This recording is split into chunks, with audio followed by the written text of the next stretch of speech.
So I've played Horizon Zero Dawn a lot since it came out, and I'm just doing this video to kind of talk about my experience with it so far. I am going to be talking about the downsides first, so if you wanted to know more about how the game looks and how it plays at the minute, just skip ahead to the next part in the timestamps. Now if you've already been looking around at the reviews and various videos about Horizon Zero Dawn and the port to PC, you will probably already know what I'm going to say. And that's that there are a lot of crashes. My crashes tended to be after the 10th hour, when I got to more of the busy locations with more people, all the foliage and stuff. It seems to crash a heck of a lot now. It's at least every hour or so, if not less. And I just hope that they fix it soon, because it does really put you off if you're in the middle of a really intense fight or you've just finished a fight, the game crashes, and then you have to go back and do it again. Other strange issues I've had have been with textures doing this, where they go all N64-like. Yet to find a reason or a way to fix that. There's also bits where if you walk around, you can find bits where there's no actual texture to walk on, but you can just walk in midair, because why not?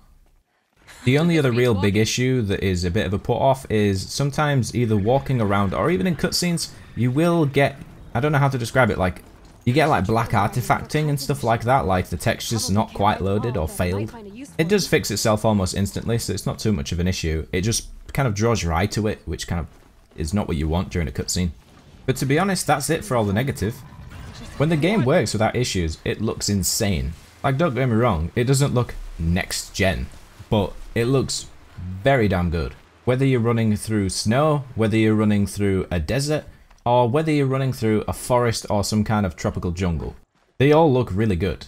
And with the addition of a photo mode, it's almost impossible not to take a few pictures. I mean, you've probably seen me posting them on the YouTube community and my Twitter as well. It's impossible not to. You can adjust everything from the depth of field and aperture to the time of day, adding filters, moving the camera around, removing alloy from the actual image itself, and it just ends up looking a heck of a lot better than just a screenshot.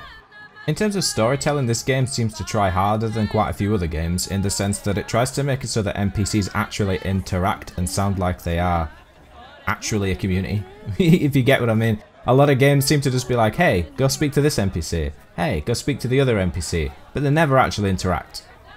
Which is something I tend to notice a lot in games, to be honest. It just feels like it's just you interacting with a bunch of different people, and most of the time they never speak to each other or do anything to make it look like it's a community. But when I was walking through the village and there's all the different, you know, celebrations going on, I was like, that's actually kind of sick. In terms of the combat, it seems to follow suit of how Assassin's Creed and many other RPGs have done it. You gain experience, you gain skill points, you spend skill points, you get skills. There are various different weapons you can, you know, purchase and unlock and use in different various ways as well. You can go stealthy or you can go full out, you know, I really want to kill you mode. Sadly, like a lot of stealth games at the moment, it seems to be that there's just one way to do it stealthy, and that is kind of just stab. There's no way like in Deus Ex where you could use different weapons to get different effective ways of knocking people out. It does serve a purpose, but I do find myself going around killing people a lot, just running around screaming. Although to be fair, that's the same in Assassin's Creed, so I don't think it's the game's fault, I think it's just the direction of the game sector in general.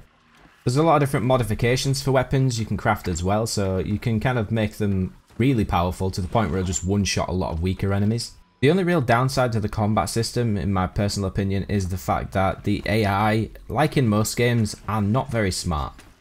And when I say that, I mean in the kind of, I'm going to kill your friend next to you, you're going to basically see it, but not actually retaliate in any way kind of sense.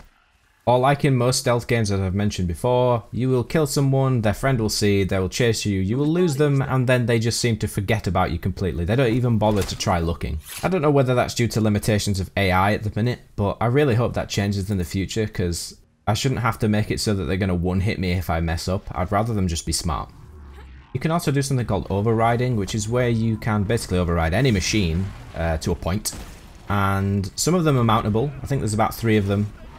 You probably see me in one of the screenshots riding one of them. And then they fight for you for a limited time, or later on in the game, indefinitely. It definitely stands out from other games, because I don't think there's any other games where you get to have a giant robot fight for you that looks either like some kind of dinosaur or extinct beast. But I guess this video really boils down to, would I say it's worth buying now? And my honest answer would be yes and no, in the sense that if you really, like, you are itching to buy this game, you could always buy it on Steam and within 2 hours refund it if you get a lot of crashes early on. However, due to my experience, I would say hang on, and I'd say don't buy it until they patch it, because the patch will come eventually, and it will mean you get a lot better experience for your money. It's a really good game hindered by a mediocre port, and I really wish that once the reviewers had told them we were getting a lot of crashes actually, it's kind of bad, they'd have said okay, we'll delay it a week and we'll put out a patch.